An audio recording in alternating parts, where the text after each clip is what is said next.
What up, y'all? This is Tracy from Nerd Squish, and today we're doing a bookshelf tour.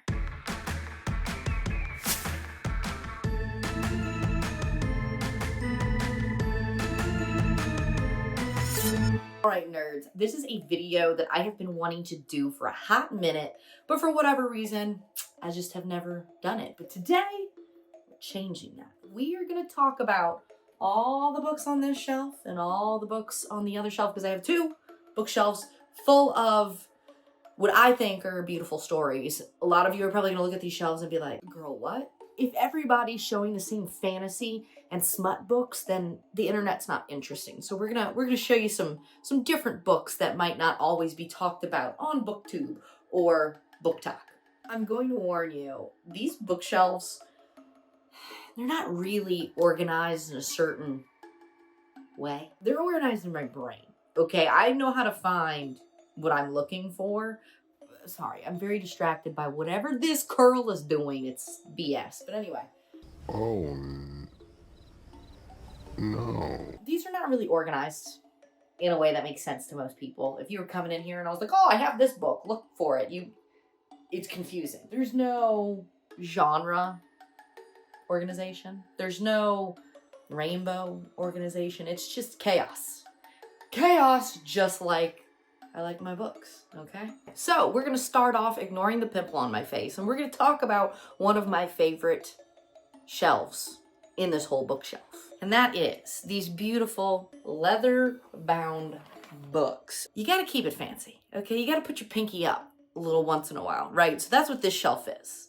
Bringing some class to this trashy fiction collection. This is a shelf where I will take every single book out because they're beautiful and they should be respected. Now, I will say, most of my books, I keep a section at the bottom of the ones that I haven't read yet. I don't intermingle the non-reds with the reds. This shelf is an exception. There are some up here that I have not read yet, but I like to keep them up here again. You got to keep that class going. So we're going to start off with one that I have not read yet. We have the Star Wars trilogy. Then we're going to go with crazy nostalgia, just something near and dear to my heart, Where the Sidewalk Ends and Everything on It by Shel Silverstein. We have Doug Adams, the ultimate We have Douglas Adams, the ultimate... Why can I not say that right now? Oh my God! Douglas Adams, The Ultimate Hitchhiker's Guide to the Galaxy. There we go. Stephen King's The Stand. Now you can see, I have a little bookmark here. I started to read this. I have had this book for a very long time, and I've just put off reading it just because it is a chonky boy. Confession time, I got a certain portion through it, and I started to get very bored, and I moved on to other books. So I will eventually pick this back up and get to where I left off. We have a collection of classic tale of horrors. And what kind of New Orleanian or spooky girl would I be if I did not have a leather-bound edition of Anne Rice's The Vampire Chronicles? One of the first leather-bounds I ever purchased, the complete tales and poems of Edgar Allan Poe. Of course you gotta have Jurassic Park, The Lost World, the whole collection. Let's friggin' go. Can I say, probably one of the most stunning leather-bound covers that I have. We have a Stephen King leather-bound collection of The Shining, Carrie, and Salem's Lot. Again, love this cover. The color combo is just perfect. This is another one that I haven't read yet. We have Peter Benchley's Jaws. Let's note the red sprayed edges. I mean, when they put this book together, they thought it through. Of course, if you're gonna have a fancy classic book on your shelf, it's gotta be Bram Stoker's Dracula. Then we have one of my favorite books of all time, Mary Shelley's Frankenstein. Now you'll see this is a reoccurring theme on this shelf. I have multiple versions or modern takes on Frankenstein. I love this book. And the very last book on the leather-bound shelf is this book of Greek myths, a wonder book for girls and boys. This was a thrift find, and I just couldn't leave it. I had to take it home. Next up, we have what I like to call the King shelf. Now, not everything on this shelf is Stephen King. There are a lot of things on this shelf that are very much on par with his style and what he writes about. But this is where all of my Stephen King books are. So Notably, I think one of my favorites is this version of Pet Sematary. It is just... Okay, first of all, one of my favorite King books. But this cover is everything. You know, we've had a lot of editions of Stephen King over the years, just constantly coming out with new ones, extended versions, different covers. I like the old ones, okay? Like, look at the vibes on this, okay? You can't get that in the new ones. And I'm gonna say something that's maybe wild and crazy. Pet Sematary is one of my favorites, but if I had to pick a favorite, 11/22/63 is absolutely my favorite Stephen King of all time. I know, it's not even one of the spooky ones, but this book, how many pages is this? This is 1,080 pages, and every single one of these 1,080 pages is complete genius.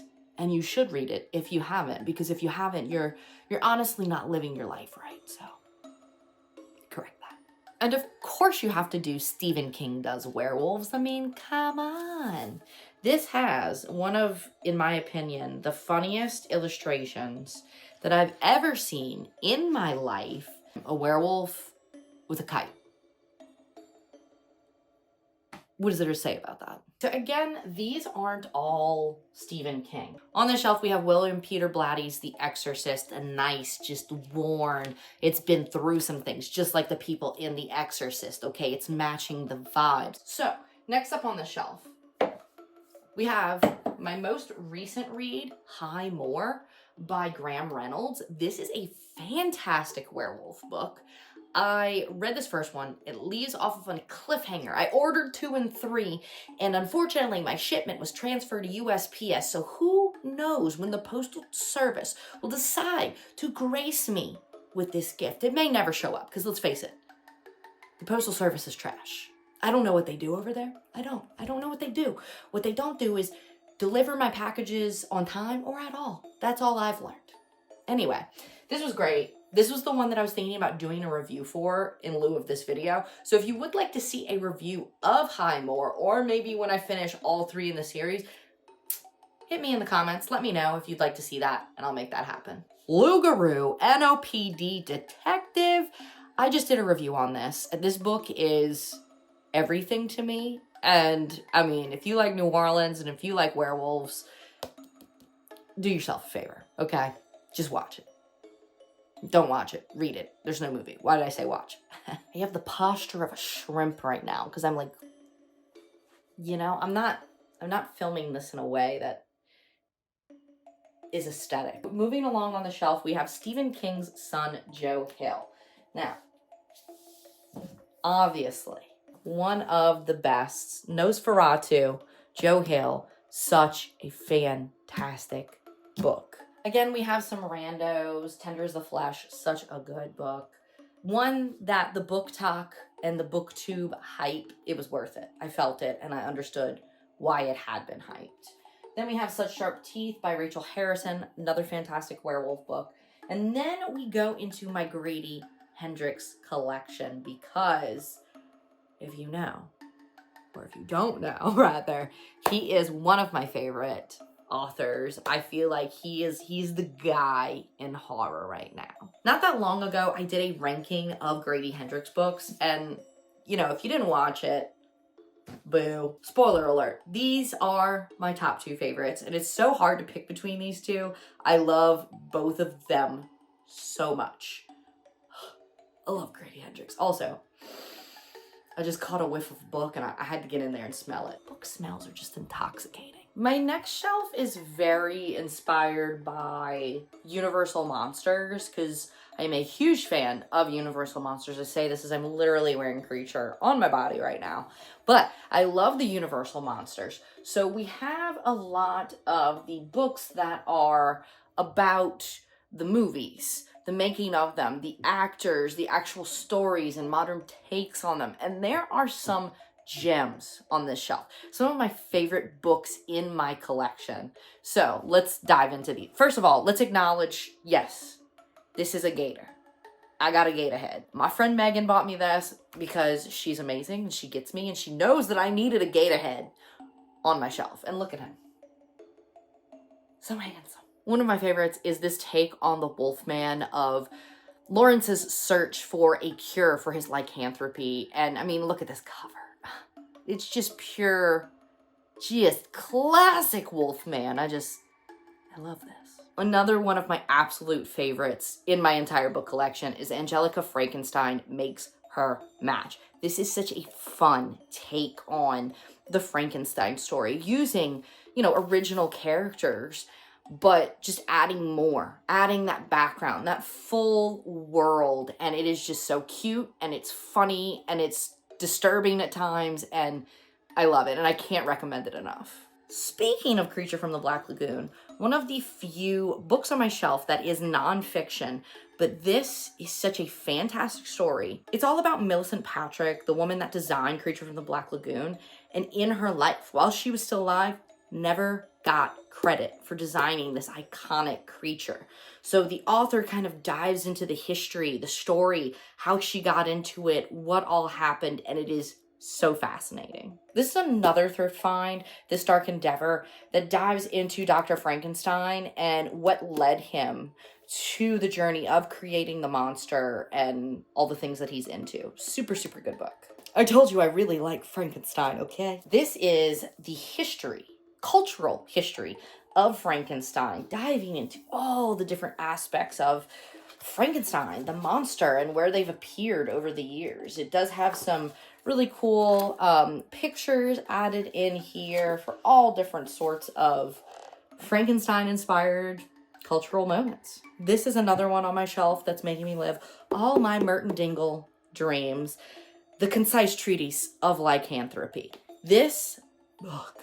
Okay, hold on. I am, in fact, kneeling on the ground to show you this because we're at the bottom part of the shelf and my 36-year-old knees can't handle that. This book just kind of breaks into all the historical lore and stories of werewolfism. And first of all, we have to acknowledge that it came with this super cool bookmark. Look at it. So cute. It dives into literally every aspect of lycanthropy. You know Merton would have this on his shelves. You know that. Lycanthropic tongue twisters? Misanthropic lycanthropes? Lycanthropes, and more lycanthropes. Possibly one of my best bargain book finds. I found this in the discount section at Books A Million. Dracul, okay? This book is fabulous. Oh no, there was a sticker there. And so now there's a film because I took the sticker off because I don't like the sticker, and now I regret taking off the sticker. Anyway, such a good book that gives you the background of what inspired Bram Stoker to write Dracula. Is it real? Is it not? We may never know. But either way, it's a fun story. Okay, for this next shelf, I'm going rogue from the tripod because I can't get it to line up with these bottom shelves. So we're just rolling with it. So this shelf is mostly Dean Koontz because I love Dean Koontz, specifically the Odd Thomas series. Let me tell you, this book right here, it broke me. It broke me in every way possible, but I love it. I love it so much. Also on the shelf, we have all of my Riley Sager books. I love Riley Sager. I'm fairly new into Riley. My coworker, shout out to Jamie if she's watching this, always recommended him. It's a him. Is it a him? I think it's a him. Oh my God. See, Riley's one of those names that it's like, it could be a man, could be a woman. I don't know. It's a man. Okay. Anyway, sorry, Riley. Such a good, thriller. Is it supernatural? Is it just real life shenanigans? We don't know, but they're just such a fun ride. And then one of my favorite authors and series, John Dies at the End by David Wong. We're getting on the floor because it's getting serious, okay? So we're gonna have a view of my carpet. You probably see the dog hair. It's getting weird. You're regretting your decision to click on this bookshelf tour. You've seen bookshelf tours where girls have it together. They're cute. The bookshelves are aesthetically pleasing. Meanwhile, I'm rolling around on my carpet showing you books because this is Gremlin City, baby, okay? We have a lot of Batman books. I am a huge Batman fan. So this is kind of like a lot of nerdier stuff because we have Batman, we have Ready Player One and Armada, The Con Artist, and okay, maybe not super nerdy. There's like other things on the shelf going on that aren't necessarily like nerdcore. This is kind of a hot mess express shelf. This is chaos, not just because we're on the floor. This is all the books on my shelf, with the exception of the Leatherbounds, that I have not read yet. And these are a bit of a disaster at times because some of these, like these two in particular, I've had on my shelf for a very long time and have not read them because I bought them not realizing that they're a part of a series and they're not the first book in the series. So they've sat here waiting for the first book, but I've just haven't bought them, haven't done it. Maybe I'll do it one day, but it's not today. Do you want to see what's on top? I just noticed you're like getting a sneak peek, but not the full thing. Let's, we're just gonna lift this up.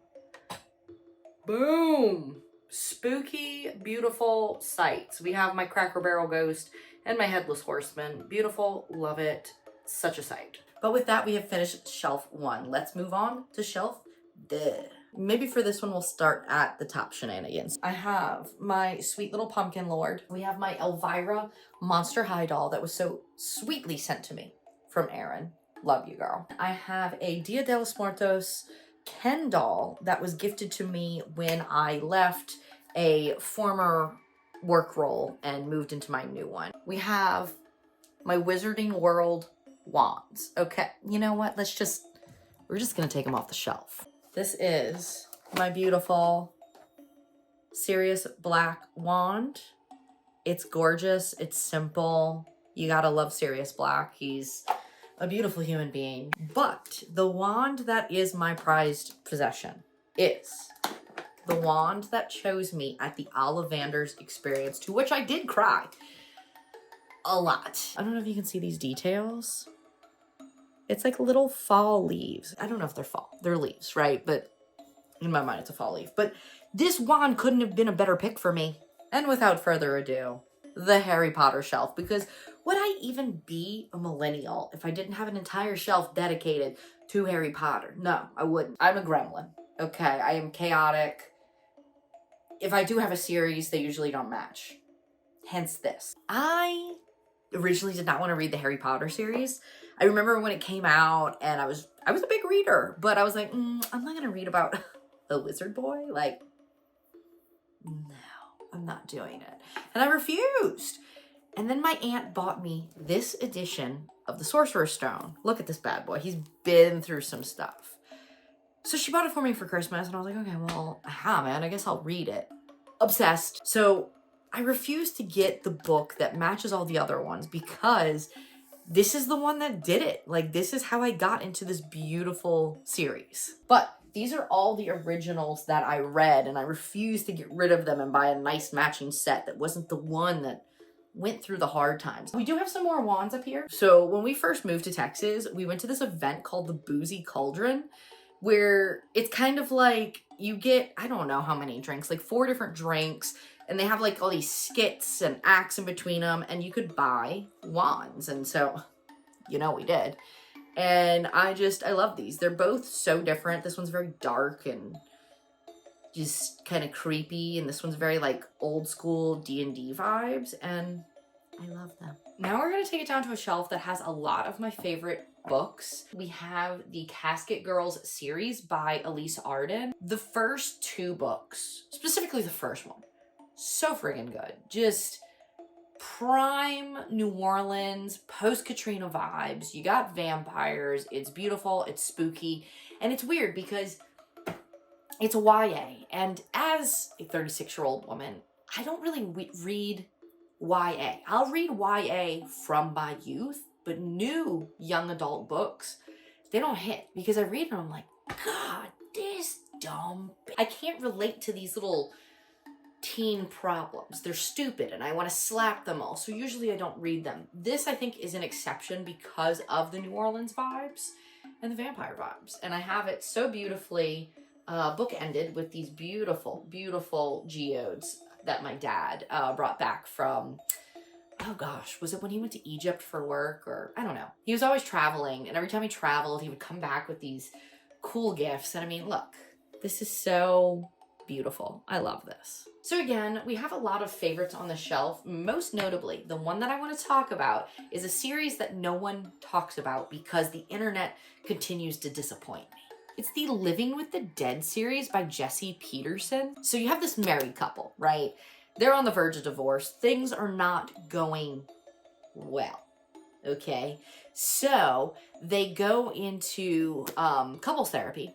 And as they're at couples therapy, shit hits the fan. The zombie apocalypse breaks out. And so they're forced to work together and get along through the zombie apocalypse, which reignites their marriage and their love for each other. But the thing that's great about it is it's so funny and quirky and doesn't take itself too seriously, which is my favorite kind of book. Clearly, like, horror comedy is where I thrive, whether it be books, movies, or TV shows. So, highly recommend the series. It's only 3 books, and they're not very big, but they are so fantastic. Of course, we have the Howling series, because would I be a werewolf fan if I didn't have Howling 1, 2, and 3 on my shelf? I may not be a huge fan of the movie, but I love the books. In the midst of me complimenting my favorite books and talking about how much I love them, can I shit on some books? Can I be that person? Legends and Lattes. Okay, this 2-part series. These were all over the internet. The readers were freaking out. The girlies were loving this cozy fantasy. Maybe I'm deranged, okay? Maybe I am a broken woman. I wanted to like these. Like, the concept is cute, but it was so boring. Like, nothing happened. I'm like, oh my God, we've been changing this one sign for this coffee shop. The whole book. Nobody's dead. Nobody's sad. Nothing exciting has happened. I need thrills and chills. Because again, I think I'm a broken woman. And like cozy fantasy, it just doesn't do it for me. So I think these are some that are going to be nixed from the shelf soon. Let me know. Sound off in the comments. Because again, I know these were a popular series. And people really, really liked them. And I will say, Bookshops and Bone Dust, I did like this one more. I think it had more interesting characters than the first one did. But let me know, what did you guys think of this series? One of my more recent reads that I really, really enjoyed is The Extraordinary Disappointments of Leopold Berry. This was such a fun book, and I cannot wait for the sequel. This next shelf is what I refer to as the Matt shelf. So, this is my husband's shelf. Now, I did read Demon Slayer. I actually really enjoy the series. I'm not a big manga reader. I'm not a big anime person. But this is his shelf. It's all anime. It's D&D manuals. This is Matt. This is him. This is my tribute, my shrine to my husband on my bookshelf. This is a beautiful shelf of childhood memories, okay? So obviously, we have a huge Goosebumps collection. Not huge. I mean, it's no Cameron Chaney over here. But we do have a considerable amount of Goosebumps.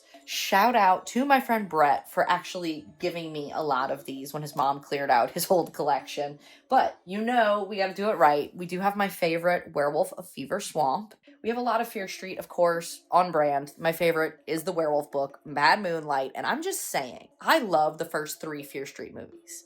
The new one, the Prom Night, Prom Queen, Prom... something prom? It's so bad. It's so bad. Was it even the same director? Or anything like that? Because there's no way, with as bad as that was, that it could have been the same people that did the trilogy. But anyway, I digress. If they're looking for content for the next one, do Bad Moonlight. We want Werewolf Fear Street. And by we, it's me. Just trying to make my own dreams come true. Manifesting some lycanthropy, okay? But this is the best one. Now we have this Animorphs series. Let me move this little lantern. It's kind of blocking it. But this set, also gifted by my friend Brett. He's basically sponsoring this entire shelf at this point. What up, nerds? This is Brett, friends with Nerd Swish. This was a series that I did not read as a kid. He gave this to me thinking, okay, lady, you like Goosebumps. You probably like this too. When I told him I had never read it, he was like, oh, well, do you still want it? And I was like, absolutely, I do. So I started diving into the series, and man, how is this a kid's book? Like, it's dark. We're dealing with some dark things in this book. Did a vlog, kind of, first reactions, okay, of reading the series, and it's funny because it actually was one of my more popular videos, this franchise that I don't know much about, and people love it. There's such a huge fan base for Animorphs that I didn't realize. I'll leave a link to it somewhere around here in the comments. I don't know. Go check it out. It's a fun time. If you're a fan of Animorphs, or if you're just kind of curious and like me, have never read it and want to know what it's all about, like, check it out. It's pretty fun. So this bottom shelf is comics. Huge Batman fan, so there is a lot of Batman and DC items on here. Of course, we have Hush.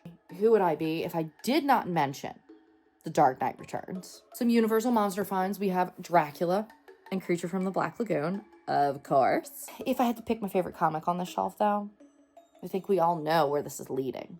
If you've seen my videos before, you know where we're going with this. The Astounding Wolfman, because this is my favorite comic series and I love it and I want more. Yes. So beautiful, so amazing. Read it, and if you don't, I consider you an enemy and we have to fight. All right, nerds, that is shelf deux. You have seen all the books in my chaotic collection and we've crawled on the ground together. Congratulations. You lasted this long in the most chaotic bookshelf tour that has ever existed on YouTube. Could be a lie. Haven't watched every single one. It felt chaotic. It was not aesthetic, but we talked about some good stories and some good books, in my opinion. I hope y'all enjoyed this video. If you did, give it a big old thumbs up. Don't forget to subscribe and hit that notification bell so when new videos hit the channel, you'll be notified. And as always, thank y'all for watching, and I'll catch you nerds later.